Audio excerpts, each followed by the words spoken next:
Setelah 13 tahun di Mekah, dia balik ke Bukit Tinggi.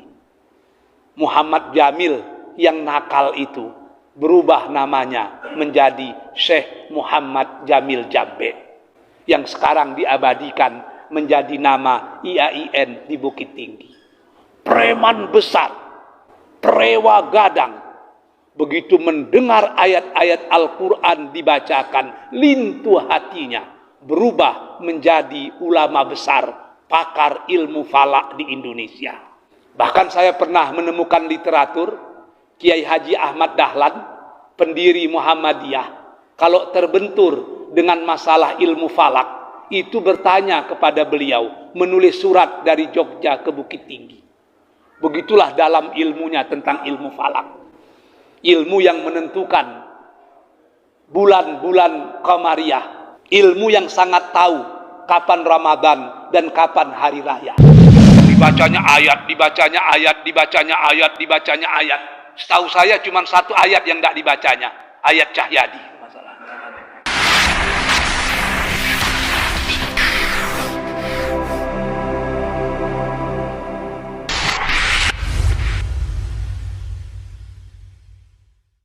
Assalamualaikum warahmatullahi wabarakatuh.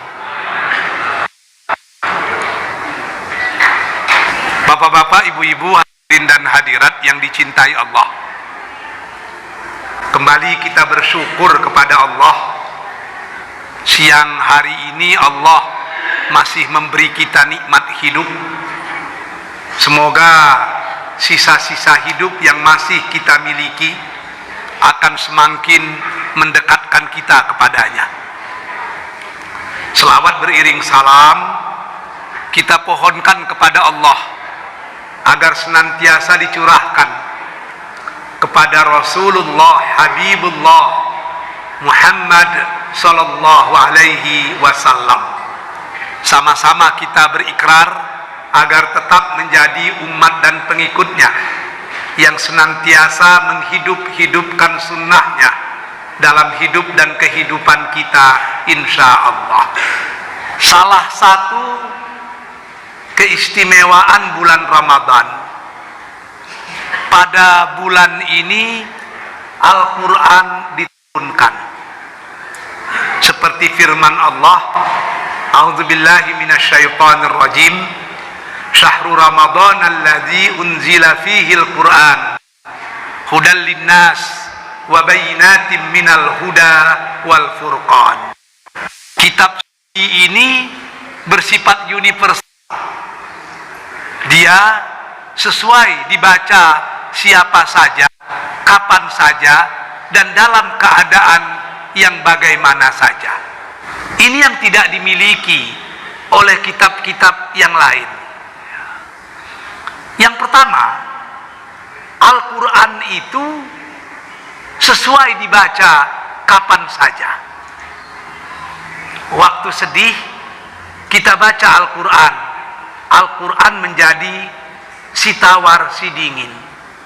Waktu gembira kita baca Al-Quran, dia menjadi rem yang membuat kegembiraan itu tidak melonjak-lonjak. Tidak ada buku yang cocok dibaca waktu sedih dan cocok juga dibaca waktu gembira. Orang kalau sedih, dia suka membaca buku-buku yang sedih. Kalau gembira, dia pun suka membaca buku-buku gembira. Demikian juga lagu. Kalau kita sedang sedih, biasanya kita suka mendengar lagu-lagu melankolis, lagu-lagu sentimental. Ketika bapak-bapak sedih, bapak-bapak suka mendengar lagu patah hati yang dinyanyikan oleh Rahmat Kartolo misalnya. Tapi ketika gembira, lagu-lagu sedih itu tidak suka kita dengarkan. Makanya kita belum pernah melihat ada orang yang bersedih tapi menyanyikan lagu Maju Tak Gentar misalnya. Tidak cocok. Tapi Quran sesuai. Dia cocok dibaca waktu sedih, dan dia juga cocok dibaca waktu gembira. Ketika ada kemalangan, kita baca Quran, dia menjadi penghibur. Ketika ada kegembiraan, kita baca Al-Quran, maka kegembiraan kita terkendali, tidak melonjak-lonjak. Al-Quran juga cocok dibaca oleh siapa saja. Anak MDA yang berumur 7-8 tahun membaca Al-Quran sesuai. Profesor di tempat saya ngajar di UIN Suskariau baca Quran sesuai. Tapi buku lain tidak bisa. Buku anak SD, anak MDA itu tidak akan dibaca oleh profesor. Buku profesor gila anak MDA membacanya, karena tidak cocok. Al-Quran cocok dibaca oleh orang yang pakar di bidang bahasa Arab. Tapi Al-Quran juga sesuai dibaca oleh orang yang sama sekali tidak mengerti bahasa Arab. Kedua-duanya bisa merasakan keindahan tersendiri ketika Al-Quran dibacakan. Ini yang disebut dengan i'jazul Quran, atau dalam bahasa lain kita sebut dengan keistimewaan Al-Quran. Ada satu buku kecil yang ditulis oleh seorang ulama besar, bekas rektor Universitas Al-Azhar, namanya Profesor Dr. Syekh Abdul Halim Mahmud. Beliau dianggap intelektual muslim yang menguasai keilmuan timur dan barat. S1, S2, S3-nya di Mesir, di Azhar. Lalu diambilnya S3 yang kedua di Sorbonne University di Prancis. Dalam buku kecilnya yang berjudul Al-Quran fi Syahril Quran, dia menyatakan bahwa ada kelebihan Al-Quran yang luar biasa di samping kelebihan-kelebihan yang luar biasa yang lain.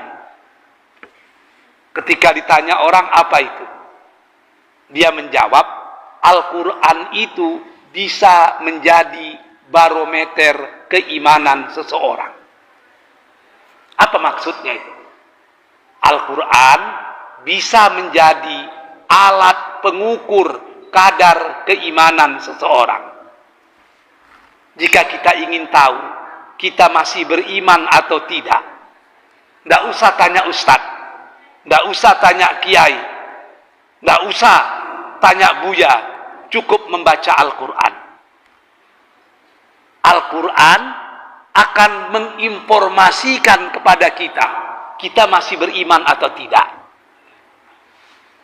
Kata Syekh Abdul Halim Mahmud dalam bukunya Al-Quran fi Syahril Quran, ada 3 hal yang akan dirasakan oleh orang yang beriman ketika dia membaca Al-Quran.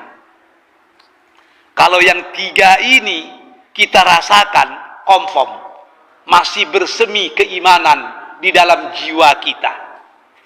Tapi kalau ketika kita membaca Al-Quran, atau ketika Quran dibacakan kepada kita, yang 3 ini tidak lagi kita rasakan, maka kemungkinan besar sudah ada tali aki keimanan kita yang kendor, bahkan yang sudah terputus.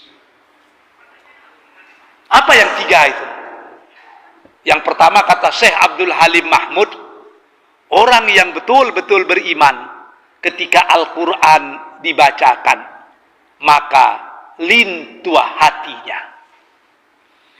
Ini yang dikatakan Allah dalam Al-Quran, lau anzalna hadzal qur'ana ala jabalin la ra'aitahu khashian mutasaddian min khasyatillah.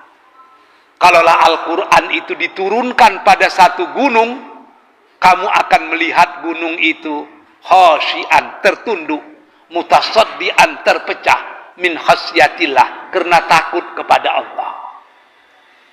Artinya, gunung yang terdiri dari batu gunung yang terdiri dari tanah, yang tidak punya hati nurani, tidak punya jiwa, tidak punya hati, ketika Al-Quran dibacakan, luruh gunung tadi, runtuh gunung tadi.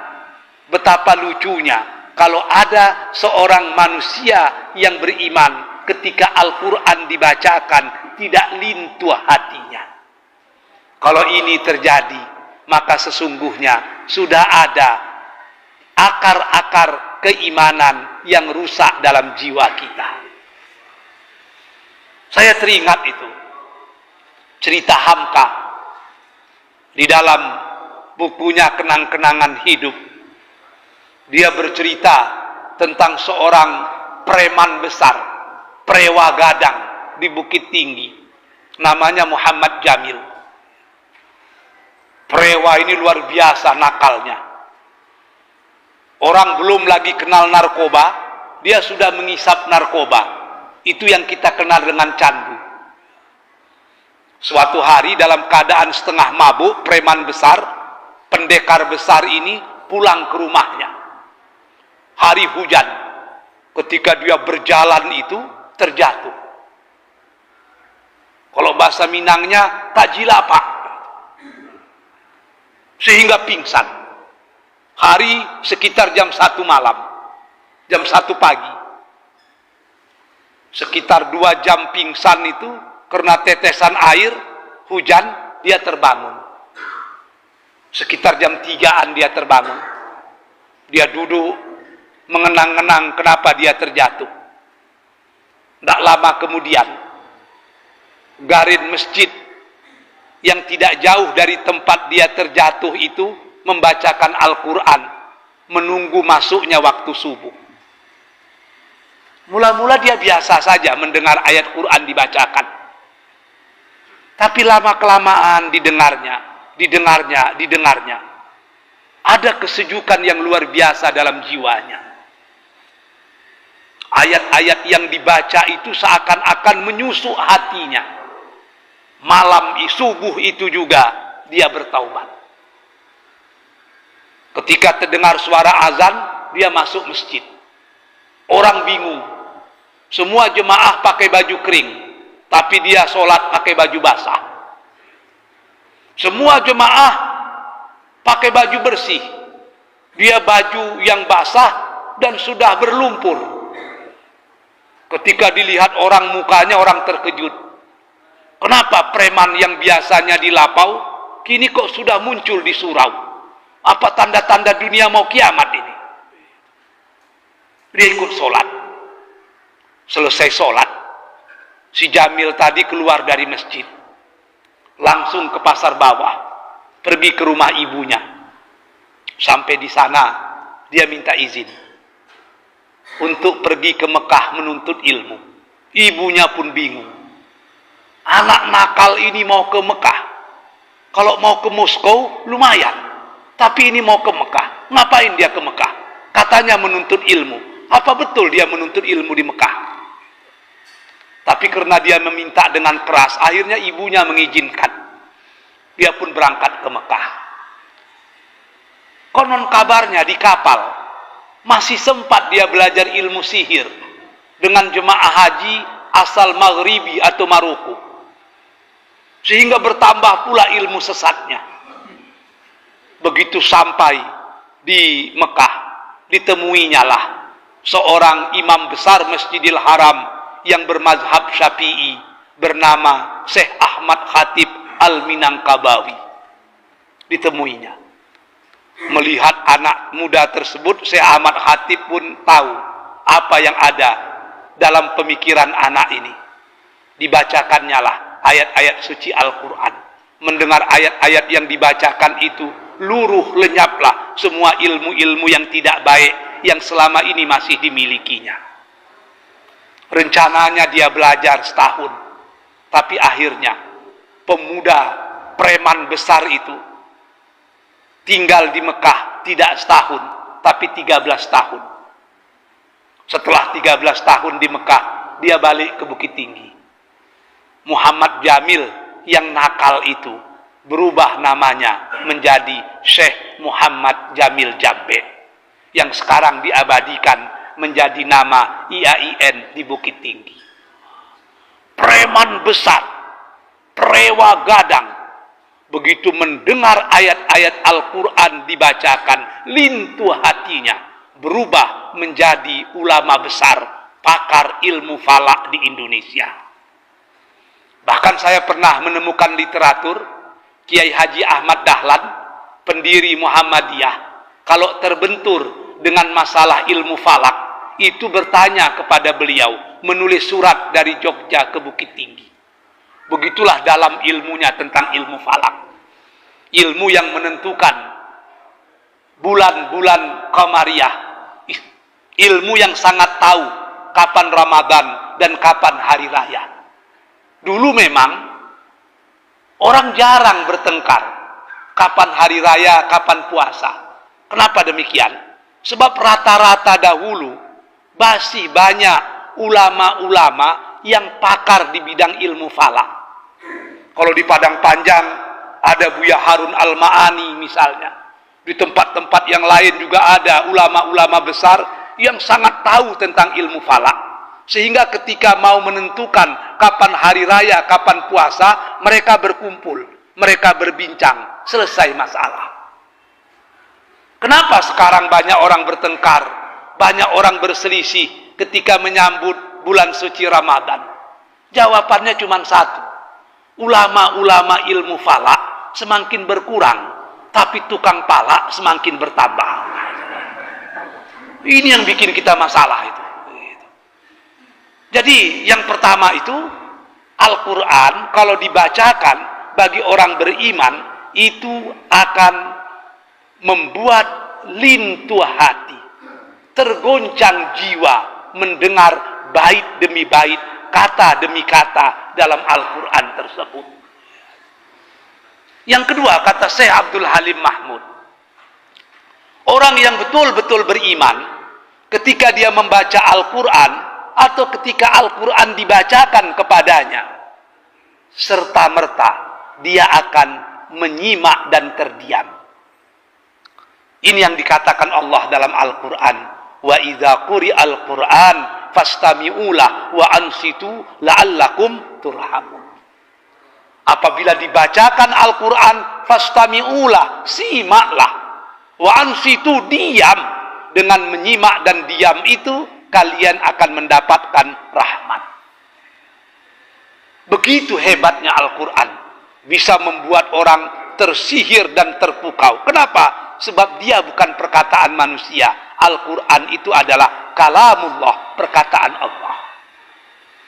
Saya sering menceritakan kisah yang cukup indah yang dialami oleh seorang profesor bedah saraf otak di Pakistan. Namanya Profesor Muhammad Fatih. Profesor Muhammad Fatih ini dokter spesialis bedah kepala dan otak. Dan dia juga dosen di Fakultas Kedokteran di satu universitas di Islamabad. Saking hebatnya dia mengutak-atik kepala manusia, sehingga diminta untuk menjadi visiting profesor, profesor tamu di Harvard University, Boston, Amerika Serikat. Jarang ada orang timur seperti kita yang bisa jadi dosen di sana, jarang.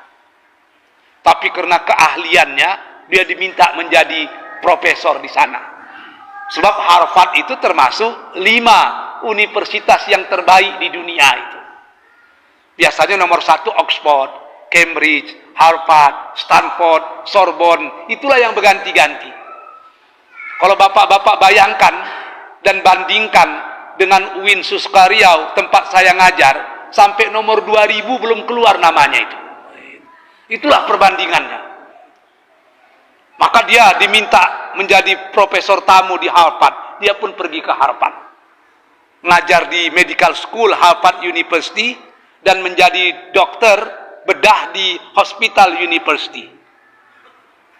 Tapi lucunya, Profesor Muhammad Fatih itu Di samping menjadi dosen dan menjadi dokter, dia aktif dalam interfaith dialog. Dialog antar agama yang dilakukan setiap hari Sabtu di Harvard. Orang Kristen ngomong kita dengar, orang Yahudi ngomong kita dengar, orang Buddha ngomong kita dengar, kita ngomong mereka dengar. Mula-mula Profesor Muhammad Fatih hanya sebagai pendengar, tapi lama-kelamaan dia menjadi pembicara. Walaupun latar belakangnya bukan agama, tapi ketika di Pakistan dia sangat dekat dengan ulama, selalu bertanya dengan ulama, sehingga dia punya informasi yang banyak tentang agama. Lalu kehebatan Profesor Muhammad Fatih, dia mampu menjelaskan Islam kepada orang yang bukan Islam itu secara logik, secara rasional, sehingga mudah mereka menerimanya. Ketika dia pidato, mula-mula yang hadir 50 sampai 100 orang. Tapi akhirnya setiap dia ceramah, ratusan bahkan ribuan orang yang hadir. Yang paling aneh, yang paling suka mendengar dia ceramah justru mahasiswa-mahasiswa Kristen yang ada di Harvard. Sehingga suatu hari mahasiswa-mahasiswa itu pergi ke gerejanya. Nama gerejanya Trinity Church. Minta kepada pendeta agar mengundang beliau ceramah di gereja berbicara tentang Islam. Alasan para mahasiswa ini, selama ini kita selalu mendengar Islam dari orang yang bukan Islam. Sehingga seringkali Islam yang mereka sampaikan bukan Islam yang sesungguhnya. Sekarang kita perlu mendengar Islam dari orang Islam sendiri. Susah pendeta itu menerima. Tapi lama-kelamaan dia bisa menerima. Dia ngomong, oke, kita undang Profesor Muhammad Fatih ke tempat kita. Di saat menerima surat undangan, Profesor Muhammad Fatih pula yang bingung. Seumur hidupnya tidak pernah masuk gereja. Sekarang diminta ceramah di gereja, di depan seluruh pendengarnya orang yang bukan beragama Islam. Tapi dia berpikir, kalau bukan saya, siapa lagi? Kalau bukan sekarang, kapan lagi? Saya harus pergi. Besok mau ceramah, dia kembali bingung. Apa yang mau saya ceramahkan? Akhirnya diputuskannya. Saya hanya akan ceramah di gereja itu, membacakan Al-Quran, tema per tema, beserta terjemahannya dalam bahasa Inggris. Besoknya dia pergi ke gereja. Sampai di gereja itu, di pintu gereja, disambut oleh pendeta tadi. Ketika ketemu, pendeta itu mengucapkan selamat, thanks for your coming. Welcome to our church. Dipersilakan masuk. Ketika dia masuk, dia terkejut. Dilihatnya ada 2.000 jemaah, bahkan lebih, karena gereja itu penuh, yang ingin mendengarkan ceramahnya. Dia masuk. Sebelum dia ceramah, pendeta tadi ngomong, ladies and gentlemen, this is Profesor Muhammad Fatih, he is our Muslim brothers. Bapak-bapak, ibu-ibu, ini Profesor Muhammad Fatih, saudara Islam kita, dia mau berbicara tentang Islam di depan kita. Please pay attention. Mari kita dengar baik-baik. Profesor Muhammad Fatih pun mulai berbicara. Ladies and gentlemen, bapak-bapak, ibu-ibu, Islam ini agama yang tidak pernah memaksa orang masuk Islam. Dibacanya ayat la ikraha fiddin qad tabayyana ar-rusdu minal ghayy faman yakfur bit-taghut wa yu'min billah faqad istamsaka bil urwatil wuthqa. Dibacanya ayat itu. Tidak ada paksaan dalam agama. Lalu dibacanya lagi, Islam ini agama yang sangat menghormati agama orang lain. Dibacanya qul ya ayyuhal kafirun. Ujungnya apa? Lakum dinukum waliyadin. Bagimu agamamu, lakukanlah. Bagiku agamaku, tolong hormati. Dibacanya ayat, dibacanya ayat, dibacanya ayat, dibacanya ayat. Setahu saya cuma satu ayat yang tidak dibacanya. Ayat Cahyadi. Terakhir dia menyatakan, Islam itu bukan sekedar agama untuk kemaslahatan orang Islam. Tapi Islam itu agama untuk seluruh penduduk alam semesta. Dia mengungkapkan ayat Al-Quran yang sangat masyhur. Wa ma arsalnaka illa rahmatan lil alamin. Tidak kami utus engkau Muhammad membawa Islam itu terkecuali menjadi rahmat bagi sekalian alam. Apa yang terjadi? Profesor Muhammad Fatih menyatakan, ketika saya baca Quran di gereja itu, kalaulah koin uang kecil itu jatuh, itu pasti terdengar. Seluruh jemaah terdiam. Seluruh jemaah tidak ada yang bersuara. Begitu mereka menikmati Al-Quran ketika dibaca dalam gereja. Sehingga waktu dia mau pulang, pendeta itu bertanya, Profesor Muhammad Fatih, what are you talking about? I am talking about the Quran. What is the Quran? Al-Quran is the words of God. Pendeta itu bilang, I strongly believe that is the words of God. Saya menggunakan bahasa Inggris ini bukan karena saya tahu bapak-bapak bisa bahasa Inggris, bukan. Tapi agar bapak-bapak tahu kalau saya bisa bahasa Inggris, masalah. Jadi Profesor Muhammad Fatih, pendeta itu ngomong, Pak Prof, itu yang Anda baca tadi apa itu? Quran. Quran itu apa? Perkataan Allah. Saya percaya kalau itu perkataan Allah. Kenapa katanya? Saya pendeta, ketika Anda bacakan itu, saya merasa seakan-akan tersihir. Anda lihat, 2000 jemaah saya itu seakan-akan terpukau ketika Anda baca Quran. Kalaulah itu bukan perkataan Allah, kami tidak akan terpukau, kami tidak akan tersihir. Itu pasti perkataan Allah. Saya terkejut itu membaca biografi Tony Blair, mantan Perdana Menteri Inggris. Dalam biografinya itu, dia ada menyentuh agama, khususnya Islam. Ketika sibuk-sibuk isu tentang teroris, dia tidak yakin kalau Islam itu agama teroris. Sebab semua agama bisa menimbulkan teror. Akhirnya dicobanya membaca Al-Quran. Betul, Quran ini isinya menyuruh orang untuk menjadi teroris, menjadi radikal. Dibacanya Quran yang ada terjemahan bahasa Inggris. Dari ayat demi ayat sampai tamat dibacanya itu. Kesimpulannya, ternyata Islam itu tidak seperti yang disampaikan oleh orang Barat. Tapi saya terkejut juga begitu. Tony Blair, Perdana Menteri Inggris, Perdana Menteri yang paling sibuk di dunia, itu bisa selama menjadi Perdana Menteri membaca Al-Quran sampai tamat. Bisa hatam Quran. Ini baru kepala seksi di Dinas Perhubungan udah nggak sempat baca Quran dengan alasan masih sibuk. Macam mana caranya? Kan bingung kita dibuatnya itu. Jadi itu yang kedua, Al-Quran itu kalau dibaca membuat kita terdiam dan menyimak.